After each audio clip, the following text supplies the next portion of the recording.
Glória a Deus. Tome seu assento, por gentileza, dando glória a Deus. Nós vamos meditar alguns minutos na palavra de Deus. E eu gostaria que você abrisse a sua Bíblia, num texto bastante conhecido da sua Bíblia, em Lucas, no capítulo de número 18. Evangelho segundo escreveu São Lucas, capítulo de número 18. E nós vamos ler uma passagem muito conhecida. Glória a Jesus. E eu, enquanto você abre a sua Bíblia, quero agradecer por mais essa oportunidade que o Senhor nos dá de estarmos juntos. E de estarmos juntos nesse culto tão emblemático, né? Tantos emblemas aqui manifestados, a continuidade, as etapas, as gerações. E tudo isso, irmãos, é de glorificar de coração, porque o Senhor tem se manifestado em tudo isso.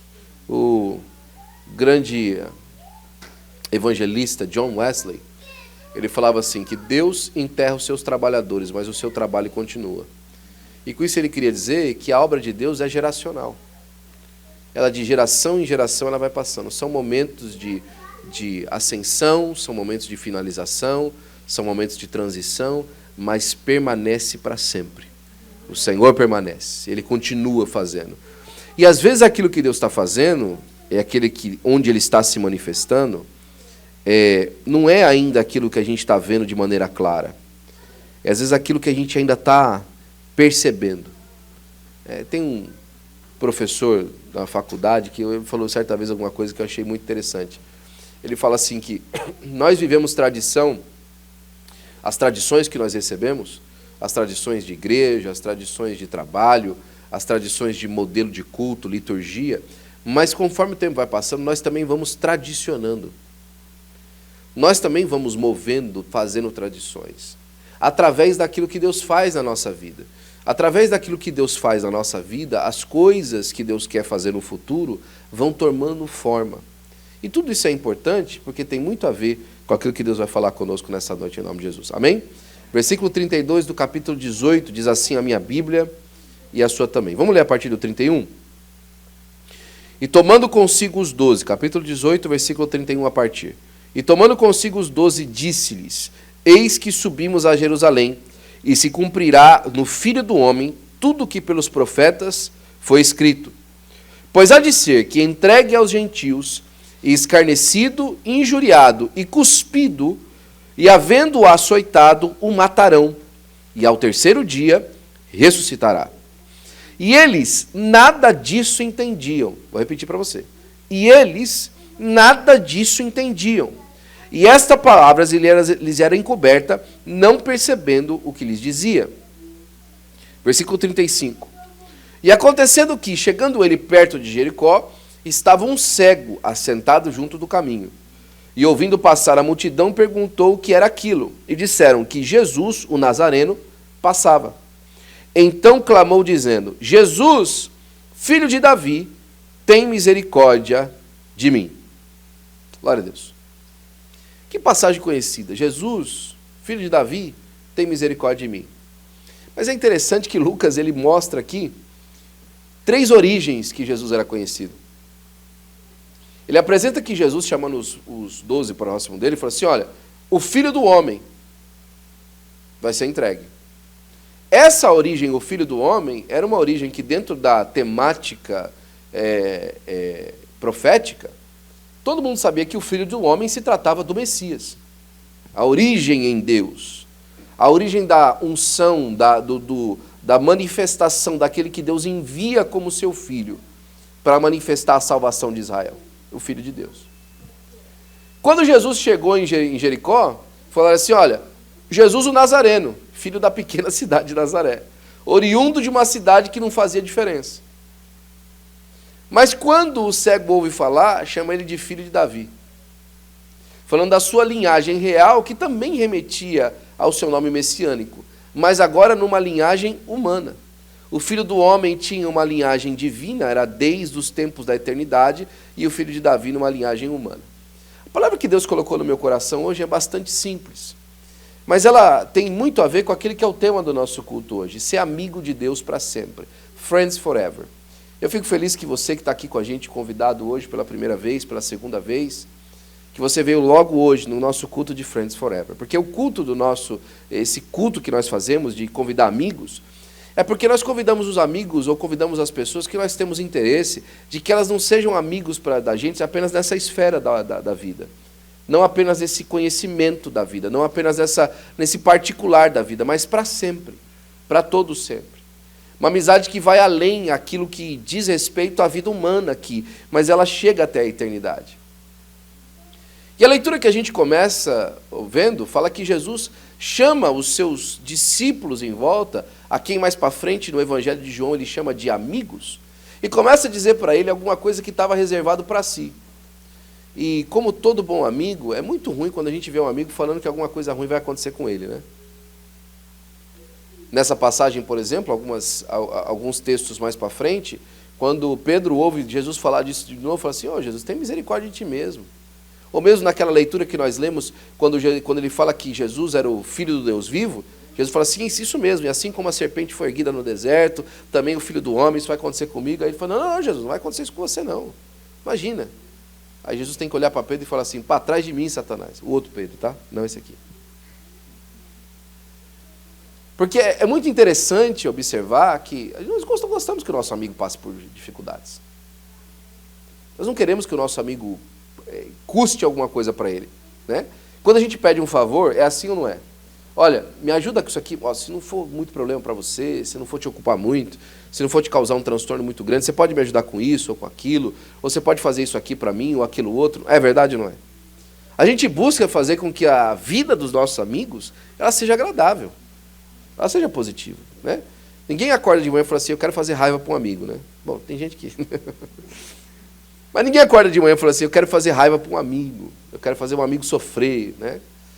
Eu quero mostrar para um amigo como eu não gosto dele. Não, se é amigo, você gosta. E Jesus fala assim, olha, sabe o que vai acontecer comigo? Eu vou ser levado por homens ruins, eu vou ser açoitado, eu vou ser espancado, cuspido, né? Ou seja, não basta só me bater, eles vão ainda me humilhar para debaixo ainda da sua, que já é uma humilhação. E por fim, não satisfeito com o meu castigo, eles vão me matar. Mas no terceiro dia eu vou ressuscitar. E Jesus fala aquilo e os amigos ficam olhando, os discípulos ficam olhando sem entender o que ele estava falando. Mas Lucas, ele faz de uma maneira tão clara que eu fico pensando assim, como é que eles não entenderam o que ele estava falando? Né?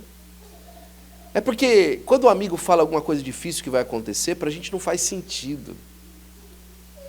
Porque a gente gosta de ouvir palavras boas, não é verdade? A gente gosta de ouvir, olha, legal, rapaz, sabe aquele negócio que eu fiz? Deu certo. Sabe aquele dinheiro que eu investi? Recebi o dobro. Sabe aquela papelada que eu assinei? Veio tudo aprovado. A gente gosta de ouvir palavras boas. E quando a gente ouve o nosso amigo falando que uma coisa muito ruim estava por vir por ele, a gente, não, rapaz, não faz isso não. Por que você está fazendo isso? Só que é interessante que esse período que Jesus está fazendo essa palavra, do capítulo 18 inteiro, se inicia a peregrinação final de Jesus até Jerusalém. É interessante quando você observa isso, porque você percebe que Davi, quando ele escreve os Salmos, ele tem uma coleção que chama Salmos dos Degraus. Lembra dessa coleção? Salmo dos Degraus. Ele estava escrito lá em cima do Salmo, na epígrafe, no título do Salmo, tá, Salmo dos Degraus. Acho que é degraus, né? Não degraus. É degraus? Tá vendo? Eu achei que eu tinha errado, mas... Salmo dos Degraus. Na verdade, aquela é uma má tradução. O correto seria Salmo das Ascensões. Porque eram os salmos que Israel cantava quando subia para Jerusalém cantar. Olha que Davi era inteligente, né? Ungido por Deus. Ele pensou assim, quando o povo for para adorar a Deus lá em Jerusalém, eu quero que as músicas, que os hinos, cada canção que eles forem cantar, já estejam prontos. Então eles vão subir para a adoração com um hino para cada dia. Demorava 15 dias a ascensão. E Jesus começa a sua ascensão até Jerusalém. Ele começa a subir até lá. E a primeira parada, ou uma das paradas que ele fazia, era Jericó. E Jericó era emblemático para Israel. Jericó foi a primeira grande vitória do povo de Israel ao chegar à Terra Prometida. Foi o lugar onde Deus destruiu as muralhas que impediam o povo de entrar na cidade. E agora Jesus está entrando naquela cidade. como uma promessa maior daquilo que Deus tinha prometido para aquele povo. Está entrando naquela cidade. Lembre-se que, mais uma vez, ele estava falando para os seus discípulos quem ele era, ele estava anunciando o seu caminho e eles não viam. Agora, quando ele entra na cidade e a cidade fica em alvoroço, porque Jesus agora era uma pessoa muito famosa, ele já tinha mais de 3 milhões de seguidores no Instagram, o TikTok dele estava bombando e muita gente já tinha acompanhado ele no Facebook e ele estava até aparecendo nos canais de televisão. Jesus era famoso. As pessoas conheciam Jesus. E as opiniões sobre Jesus eram muito claras. Ou amava ou odiava. Ninguém era neutro. Sabe de uma coisa? Jesus é uma pessoa que ninguém pode ser neutro contra ele. Não dá para você falar de Jesus, saber de Jesus e ser neutro. As pessoas até tentam, mas é impossível ser neutro. Os próprios escritores dos Salmos, os profetas, eles falaram assim, ele é uma pedra de esquina ou de tropeço. Você escolhe. Ou ele é a pedra de esquina, ou ele é uma pedra de tropeço. Ou através dele você constrói a sua vida, ou você não constrói mais nada, porque ele vai estar no meio do caminho e não vai deixar com que nada vá para frente. Ou de tropeço, ou de esquina. E agora está ali Jesus entrando em Jericó. Com toda a sua entourage, né? Com todo aquele aparelhamento da sua companhia. Muita pessoa junto. Os discípulos, aqueles que esperavam um milagre, aqueles que aguardavam alguma coisa vindo da parte de Deus mais uma vez. E aí o cego do Jericó, o tal do Bartimeu, está lá na porta da cidade, porque era comum. Não tem nada de incomum até agora. Um profeta famoso chegando na cidade, muita gente em volta, alvoroço, os mendigos no lugar deles. E de repente o mendigo faz uma pergunta, fala assim, escuta, que zoada é essa aí? Né? Porque ele era cego, ele ouvia, mas ele era cego. Sabia que muita gente na sua vida espiritual, ele está assim, impedido em algum sentido do corpo? Às vezes ele ouve tudo, mas não enxerga nada. Às vezes ele enxerga tudo, mas não ouve nada. Às vezes ele enxerga e ele ouve, mas não fala. Muita gente na vida espiritual, ele está impedido. A palavra do inglês é impaired, né? Ele está com algum problema, ou seja, na audição, ou seja, na visão da sua vida espiritual, ou seja, na fala da sua vida espiritual. Ele está impedido de caminhar, de ser completo na presença de Deus, porque alguma coisa o impede. Aquele cego, de uma maneira não espiritual, mas de uma maneira bem clara, estava impedido. De uma maneira física. E a história de Bartimeu, a tradição vai dizer, e eu acho bonito como a tradição traz essa maneira, algumas delas são, por diversas vezes, até difícil de acreditar, mas a do Bartimeu até que traz uma visão bastante interessante. Bartimeu, o nome Bar significa, a palavra Bar significa filho. Bartimeu significa filho de Timeu. Ele era filho de alguém, o Bartimeu. Ele tinha alguma filiação. Era como se fosse Timeu Júnior, né? E o Bartimeu, o pai dele, a tradição vai dizer, que foi um grande general, judeu. E numa das rebeliões judaicas contra o povo romano, o Timeu conseguiu até fazer um estrago lá na região de Jericó. E os romanos, como sempre, quando iam dar fim a alguma coisa, alguma rebelião, eles faziam da família do líder um exemplo para todo mundo. Então, do Timeu fizeram o seguinte, mataram ele em praça pública, esquartejaram ele, né? Mataram toda a família na frente do povo, mas o filho mais velho, eles cegaram os olhos e colocaram na porta da cidade para mendigar. Para que todo mundo que visse o rapaz mendigando soubesse que é aquilo que acontece com a família de quem se levanta contra Roma. Bartimeu tinha um histórico pesado. Ele tinha uma vida de abuso, né?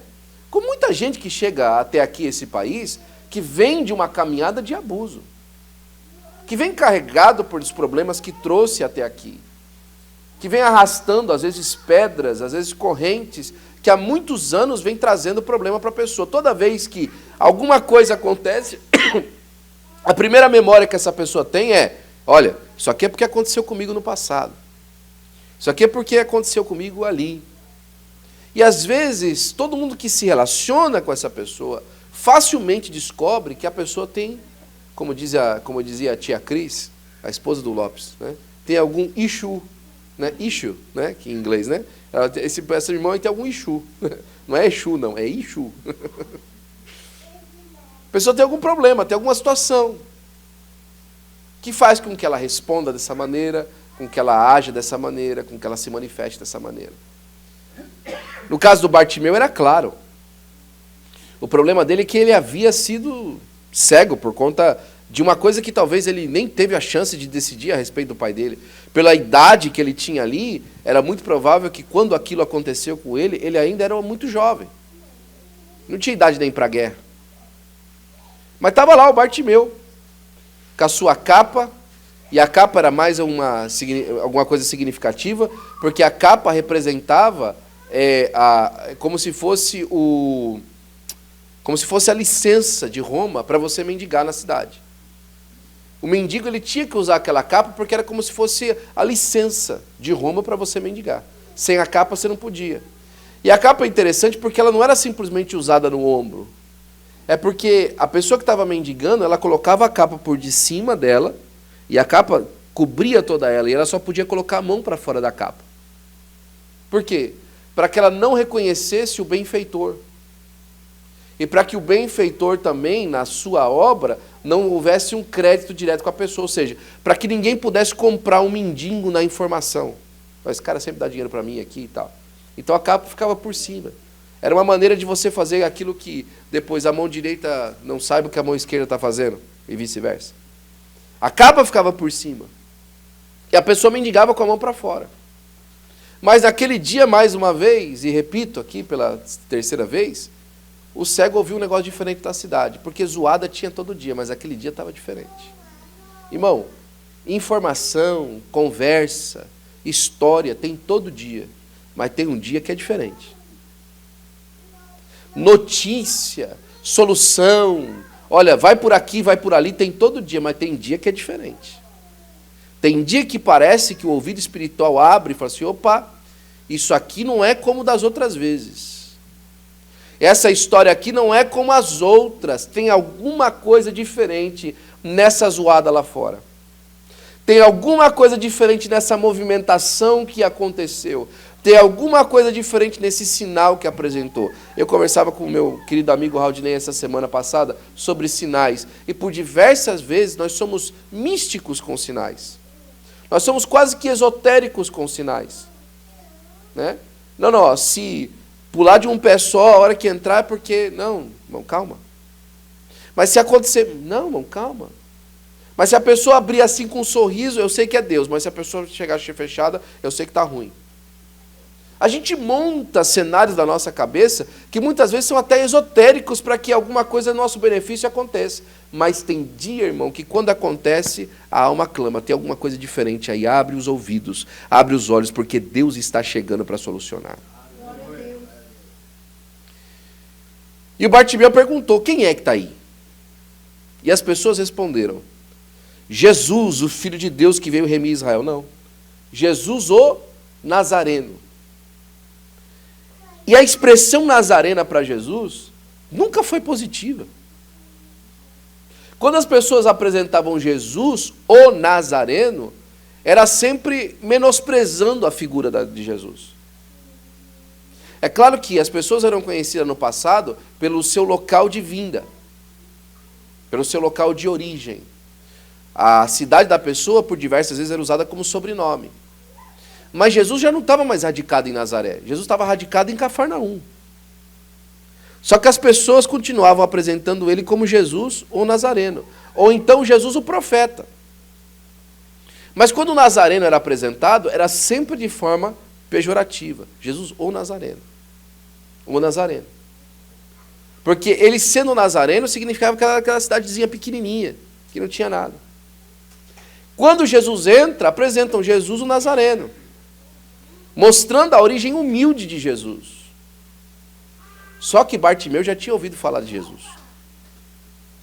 Bartimeu já tinha ouvido falar de Jesus. Ele já tinha ouvido dizer as coisas que Jesus tinha feito. Fica claro no texto. Porque o Bartimeu agora fala assim, Jesus, Bar Davi, filho de Davi.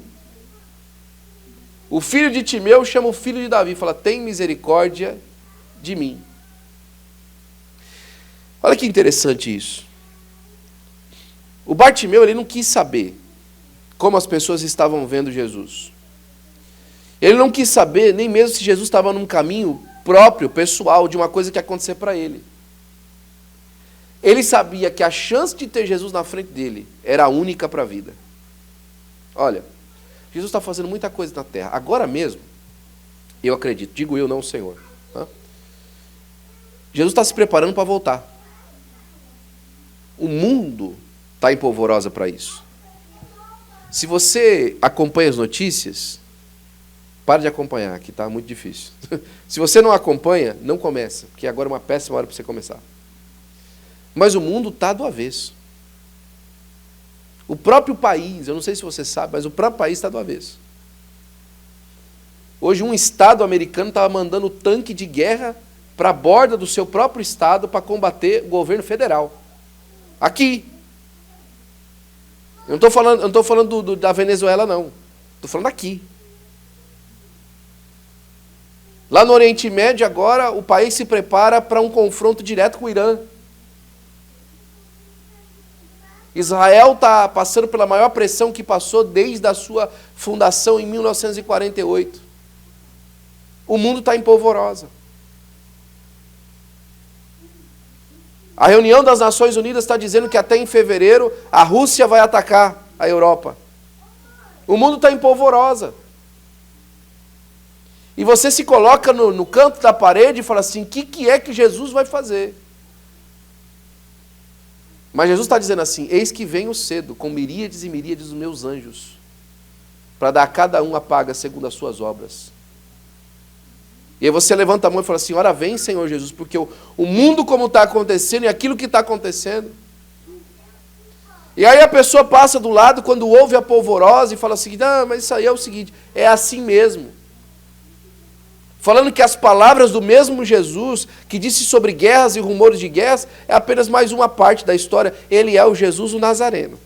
Não falou nada de demais. Não disse nada de demais. Mas para você e para mim, que sabe que hoje nessa noite Ele está aqui na nossa presença, está aqui conosco, no nosso meio, andando nesse lugar aqui, você sabe que se você clamar pelo Filho de Davi, Ele tem alguma coisa extraordinária para a sua vida de maneira pessoal. Eu estou falando de toque pessoal de Jesus. Eu estou falando de transformação de vida de maneira pessoal da parte de Jesus. Eu não estou falando de intelectualidade, de filosofia. Eu estou falando de métodos de autoconhecimento, de crescimento pessoal. Eu estou falando do toque extraordinário da pessoa maravilhosa do Senhor Jesus Cristo, entrando na situação da sua vida e te dando solução de uma vez por todas para a glória de Jesus. Para o Bartimeu não foi fácil.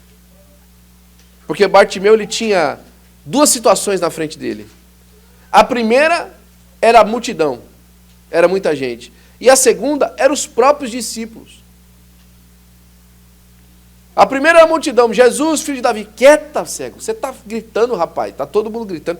Eu não sei se você já ouviu a Nádia gritando a full force, com todo o poder do pulmão dela. Irmão, tem dia que ela grita na sala de casa, que eu olho para a Ana e falo assim, eu não estou conseguindo ouvir o que eu estou pensando. Porque ela entrou no meu pensamento, eu estou ouvindo o grito dela no meu pensamento. É desagradável, não é? Claro que é. Nossa filha, a gente vai lá, dá um abraço, dá um beijo. Outra coisa a mais, para ver se ela para de gritar. Mas nós estamos ali num ambiente controlado. Agora o cego, o mendigo, gente, mendigo é difícil de lidar às vezes, não é ou não é? A gente está na rua, a gente vê. Quantas vezes a gente pega um mendigo que anda de maneira boa e a gente trata ele de maneira ruim por causa que o outro fez alguma coisa errada? Eu lembro até hoje, eu estava em Chicago junto com a Ana, e nós fomos, nossa lua de mel pelo nosso 5º ano de casado, né?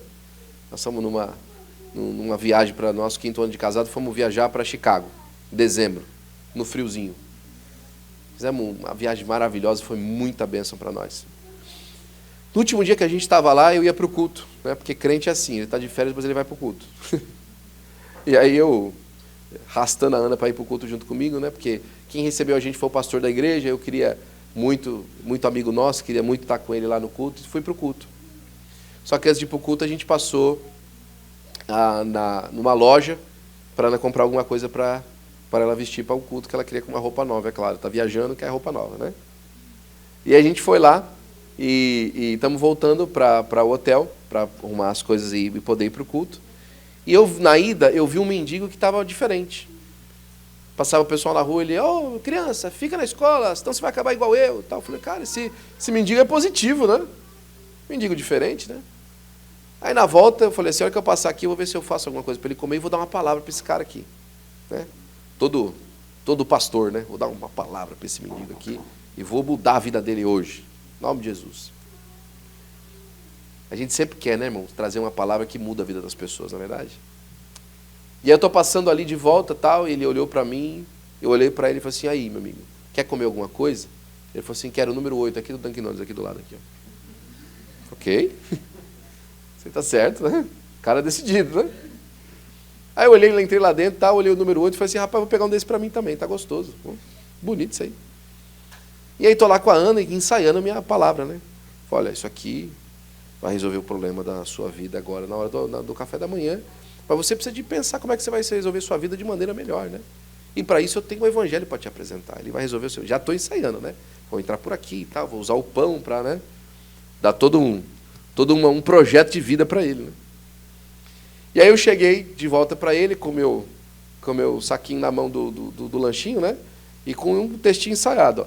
Esse aqui é o seu lanche, vai resolver para você. Isso aqui vai resolver o seu problema pela manhã, agora, na hora da... Eu falei assim, você veio falar de Jesus para mim, né? Eu falei, vim, eu conheço Jesus. Aí eu falei, opa, como assim? Porque na nossa cabeça, se conhece Jesus, não está na rua, né? Se conhece Jesus, não pode estar passando por situação difícil, né? Mas a multidão está chamando Jesus de Nazareno, e o cego está gritando, Jesus, filho de Davi. Quem conhecia Jesus?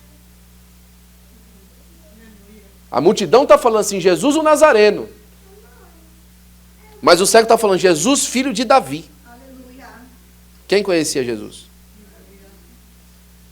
E aí ele começou a falar para mim, é o seguinte, meu amigo, deixa eu contar para você a minha história. Eu falei, já que eu estou aqui, agora eu fiquei interessado, eu quero ouvir mesmo. Eu cometi um crime muito grave, um crime hediondo, e eu fui preso. E na cadeia eu passei atrocidades. Eu fui abusado, fui violentado, me maltrataram muito na cadeia. Mas na cadeia eu conheci Jesus. E Jesus mudou a minha vida. Eu sou um homem novo. Eu fui perdoado por Jesus. Mas a sociedade não me perdoa.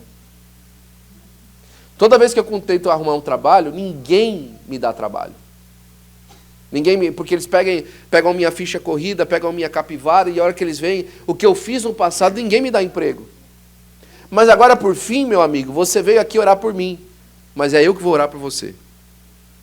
Puxou minha mão e começou a falar assim, Senhor, abençoe esse jovem que olhou para mim nessa manhã.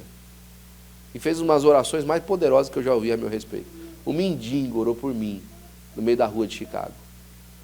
Porque o mendigo já tinha visto o filho de Davi passar pela vida dele. Glória a Deus, aleluia. O cego começou a gritar, Jesus, filho de Davi, tem misericórdia de mim. E a multidão, fica quieto. Você é um mendigo, o que você sabe da vida, rapaz? Se você soubesse alguma coisa, você não estava mendigando. Se você entendesse o que a vida é, você não estava mendigando. Por diversas vezes nós colocamos as pessoas em lugares distantes de Deus por causa do sofrimento momentâneo que elas estão passando. Você já passou por isso?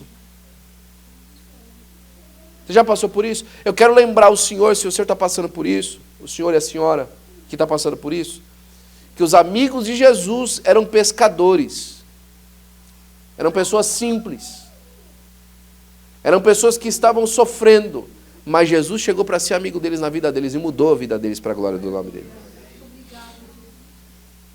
Aí está lá o mendigo insistindo, Jesus, filho de Davi, tem misericórdia de mim, e o povo ficando bravo. Mas Jesus pegou e falou o seguinte, para aí então, manda chamar o cego, manda chamar o tal do Bartimeu. Diz que o Bartimeu, a hora que ouviu que Jesus tinha chamado ele largou para trás a capa. Largar para trás a capa tinha muita coisa que significava. Primeiro, a capa era a licença, lembra? Quando ele deixa a capa para trás, ele já fala assim, aqui eu não volto mais. Para esse lugar aqui, eu não volto mais. Ele me mandou chamar, para aqui eu não volto mais. Deixa eu falar uma coisa para você. Se você está começando a ouvir Jesus te chamar nessa noite, para cá você não volta mais. Para esse lugar que você está, espiritual, de esperança quebrada, para esse lugar, você não volta mais. Pode entregar a licença. Está aqui a licença de mendigar. Deixa ela para trás. Né? E de maneira clara, para aqui a gente não volta mais mesmo. Né? Para aqui a gente não volta mais. Para aquele lugar você não volta mais. E ele começou a andar em direção a Jesus. Você imagina, né? O pessoal vendo, poxa, Jesus parou por causa do Bartimeu, meu amigo. Esse homem está aí todo dia. Todo dia esse homem está aí. E agora Jesus parou por causa dele. Não, mas ele faz isso para todo mundo, né? Vamos ver, de repente. De repente tem um milagre, ele faz milagre, né? Vamos ver o que vai acontecer. O pessoal fica empolvorosa e tal. E aí ele olha para Jesus, Jesus olha para... Ele não olha para Jesus, Jesus olha para ele, não podia ver, né? Jesus olha para ele e fala assim, e faz uma pergunta que para mim é uma daquelas perguntas que... Tem uma mensagem minha só das perguntas de Jesus, eu gosto muito dessa, essa é uma das perguntas. Uma pergunta que não faz sentido, né? O que o homem é? Cego. Jesus olha para ele e fala assim, o que você quer que eu te faça? Como? Como assim, o que você quer que eu te faça? O homem é cego. O que mais um homem pode querer que faz para ele? Ele é cego. Mas sabe que faz muita diferença? Porque tem muita gente hoje que Jesus perguntasse, o que você quer que eu te faça? Ah, Senhor, é o seguinte, já que eu sou paraplégico, me dá uma cadeira de roda nova. Ah, Jesus, já que eu tenho um problema aqui de locomoção, me arruma aí uma locomoção mais rápida. Ele era mendigo, né? Mendigando. Senhor, já que o senhor conhece muita gente, faz uma propaganda boa minha para mim, o pessoal passa lá na rua lá, e me ajudar. Ou então, será que o senhor não conhece alguém que tem um guia bom aí não para me emprestar? Por diversas vezes a gente se encontra com a solução do nosso problema e a gente pede alguma coisa para amenizar nosso sofrimento. A gente se encontra com a solução da nossa vida e a gente pede alguma coisa para amenizar a nossa caminhada. Jesus não quer amenizar a sua caminhada, Ele quer resolver o seu problema. Chega de amenizar a caminhada. Amenizar a caminhada é mendicância espiritual. Dá uma mais ou menos aí, não funciona, não é que você está precisando. Até semana que vem. Até semana que vem você toma mais uma injeção de graça, uma injeção de amor. Você vai ficar vivendo assim? Você precisa de solução de uma vez por todas. Você precisa do pé na porta aí dessa situação e pegar e manietar o valente, como ele fala, e fazer ele entregar de volta aquela possessão que ele estava pensando que é dele agora e devolver para Deus. O que você quer que eu te faça? E o cego de uma maneira brilhante, porque tem que ser inteligente para isso. É como se ele estivesse ali trocando, olha, eu sou o filho de Davi, eu sou o filho de Timeu, eu estou aqui por conta dessa situação. O senhor é o filho de Davi. O senhor está aí por causa da situação do senhor pode resolver tudo. O que você quer que eu te faça? Ele responde, eu quero ver. Ué, meu problema é estar cego, eu quero ver. Aí Jesus olha para ele e fala assim, então vê. Eu quero ver. Então vê. Pronto. Então vê. Você quer ver? Então vê. Você quer restauração do seu casamento? Toma, é hoje. Amém. Você quer vitória na sua casa? Está aí, é hoje. Tá bom, chegou, está aí. Você está procurando Jesus pela pessoa que ele é? Você está tratando ele como? Como o Nazareno ou como o filho de Davi? Como é que você está enxergando ele? Não, ele é o filho de Davi. Então toma, o que você quer é seu. Se você vê ele por quem ele é, aquilo que ele é te faz alcançar aquilo que você precisa. Está nele, não está em você. É a essência dele. Eu acho tão bonito isso. Uma vez um grande pregador explicou isso para a gente num seminário. Quando a gente vê as cerimônias, né, do antigo Israel, para um sacerdote estar puro para poder manusear alguma coisa, ele não podia tocar em nada morto. Se ele tocasse em alguma coisa morta, ele ficava impuro, não podia mais fazer o trabalho. Então o sacerdote não podia nem em funeral. Nem em funeral ele podia ir. Ele não podia tocar nada que estava morto, porque ele ficava morto. E ele não podia mais fazer o seu trabalho sacerdotal. Mas com Jesus era diferente. Quando Jesus tocava a coisa morta, não era ele que ficava morto, era a coisa morta que ficava viva. Porque a pureza de Jesus é em essência, não é em prática. A nossa pureza é prática, a gente pratica a pureza. Mas Jesus é puro por si. Então o pessoal ficava olhando, mas como é que um homem santo vai tocar coisa morta? Tocou, não é mais morto. Aí como é que faz? Como é que o homem santo vai tocar um leproso? Tocou o leproso, não é mais leproso, como é que faz? Como é que o homem santo vai tocar um cego? Tocou o cego, não é mais cego, como é que faz? É esse Jesus que a gente apresenta, não como uma ideia de uma prática, mas alguém que muda e que resolve o problema e a situação de uma vez por todas para a glória do seu próprio nome. O que você quer que eu te faça? Eu quero ver. Então vê. É para você. Vê, a tua fé te salvou. Sabe o que te trouxe até aqui? Para você abrir o seu coração e dizer, Senhor, eu quero isso para mim, foi a sua fé. E ela foi colocada no lugar certo. Tem uma expressão no Antigo Testamento, fala assim, não será malograda a vossa esperança. Malograda, vem de uma palavra no português que ninguém mais lembra dela, porque faz tanto tempo que a gente não usa. Lembra de logradouro? O que é logradouro? É endereço. É o lugar onde a pessoa mora. Né? O que é mal? É ruim. Mal lograda, colocada em um lugar ruim, colocada para morar num lugar ruim. Não será malograda a vossa esperança. Você não vai colocar na sua esperança num lugar que não pode te dar solução. A sua esperança colocada no Senhor Jesus Cristo é a tua fé te salvou. Você vai receber de Deus hoje porque você colocou a sua fé num lugar bom, você entregou a sua fé no lugar bom. Fique de pé, por gentileza, eu quero orar por você.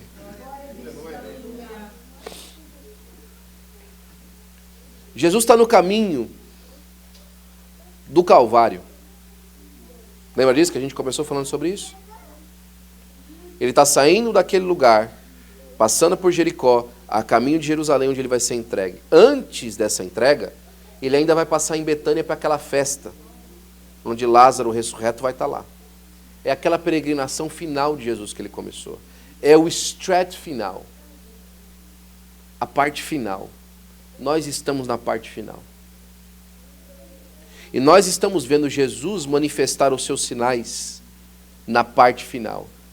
Mas até no momento da parte final, ainda tem milagre de Jesus para nós. Até no final, no fechar, no apagar das luzes, das profecias bíblicas, ainda tem incursão de Deus na nossa vida e no particular do nosso coração. Hoje, aqui, agora. O cego conseguiu enxergar e pegar de Deus aquilo que ele tinha para uma vida particular, para alguma coisa que era um problema particular. O problema da cegueira dele era problema de Jesus? Jesus tinha falado para o pai dele, falou assim, é o seguinte, meu amigo, combate aí que depois eu cuido da sua família. Tinha alguma profecia dessa? Não tinha no Antigo Testamento. Não tinha nada. Ele tomou para si, que era o momento dele de fazer alguma coisa para Deus, e foi fazer, e o filho acabou sofrendo. Quantos de nós hoje não estamos em problemas que foram causados por pais, por mãe, por avô? E agora a gente está nessa situação por causa dos outros. E aí você fala assim, Senhor, eu estou aqui por causa dos outros. Eu cheguei aqui nessa história por causa dos outros. Foi os outros que fizeram aqui, eu estou aqui. Né? A gente não fala nem os outros, a gente fala os outros. Né? Porque é uma coisa muito, muito pessoal nossa, muito particular nossa. E nós sofremos por causa de outras pessoas que fizeram. E às vezes a gente fala assim, o que Deus tem a ver com esse problema? Ele não tem nada, mas ele pode resolver. Ele não tem nada a ver com isso, mas ele pode entrar na sua casa, na sua vida e resolver isso de uma vez por todas. Ele pode fazer enxergar de novo alguma coisa que você nunca viu. Pode fazer você ver alguma coisa que você nunca viu antes. Primeiro convite para o que eu quero fazer hoje é se hoje você quer recuperar a visão na sua vida. A visão para enxergar aquilo que você precisa de enxergar. A última pessoa que o Bartimeu enxergou foi um homem que cegou ele. Mas a primeira pessoa que Bartimeu enxergou foi a pessoa que deu vista de volta. Hoje eu estou convidando você a receber vista de volta da pessoa de Jesus. E enxergar de novo a vida agora. E a primeira pessoa que você vai ver vai ser Ele te curando em nome de Jesus. Esse é o primeiro convite que eu quero fazer para você. O segundo convite que eu quero fazer é o seguinte. E aí abriu o olho, o que ele fez, o Bartimeu?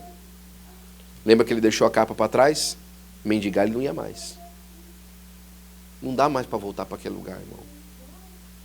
Irmão, depois que você tem vista, não dá para voltar a fazer a mesma coisa. Não dá para voltar mais a ser escravo da situação. Não dá mais para ficar de mão aberta na porta da cidade. Não dá mais para fazer isso, irmão. Chega, irmão. Já foi.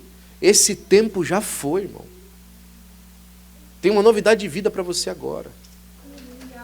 E esse é o segundo convite que eu quero falar para você. Deus tocou na sua vida, Deus falou com você, te levantou, mas esse lugar da mente em câncer fica te chamando, fica te puxando para trás, para você continuar no mesmo lugar, na mesma vida, na mesma história. Chega! Hoje é dia de sair de lá. E o terceiro convite é esse sim ao final. O que o Bartimeu fez com a vista que ele recebeu? Diz que agora ele abriu o olho, viu Jesus. E sabe o que ele fez? O seguiu. Ele acabou de recuperar a vista. Ah não, agora, meu amigo, agora eu estou completo agora. Agora, todas as minhas debilidades foram resolvidas, eu não tenho mais problema. Eu fui resolvido, eu fui restaurado. O que você vai fazer com a restauração? Ah, meu amigo, vou viver minha vida. Não. Jesus está chamando para segui-lo. E todo lugar que você passar, você vai ser testemunho dele. Quando alguém olhar para você e falar assim, e aí, meu, o que está acontecendo? Você não era cego? Sou, mas ele me curou. Você não estava passando com esse problema na sua família? Estou, mas ele restaurou. Você não estava vivendo isso aqui? Estou, mas ele tocou minha vida e mudou tudo. Se Deus falou com você nessa noite, seja em qualquer lugar desses 3 lugares, eu quero orar por você. Em nome de Jesus. Eu vou cantar hoje. Nós estamos... A Clarinha hoje, ela está no retiro dos jovens. Né? Nossa violeira está lá. Então, por enquanto, a nossa violeira, né? Porque nós estamos trabalhando em mais violeira, em nome de Jesus. Mas enquanto ela está lá, eu vou cantar no gogó mesmo. Enquanto eu cantar, eu quero convidar você para vir aqui à frente. Se Deus quer, vai tocar em você em qualquer uma dessas áreas, amém? Renova-me, Senhor Jesus.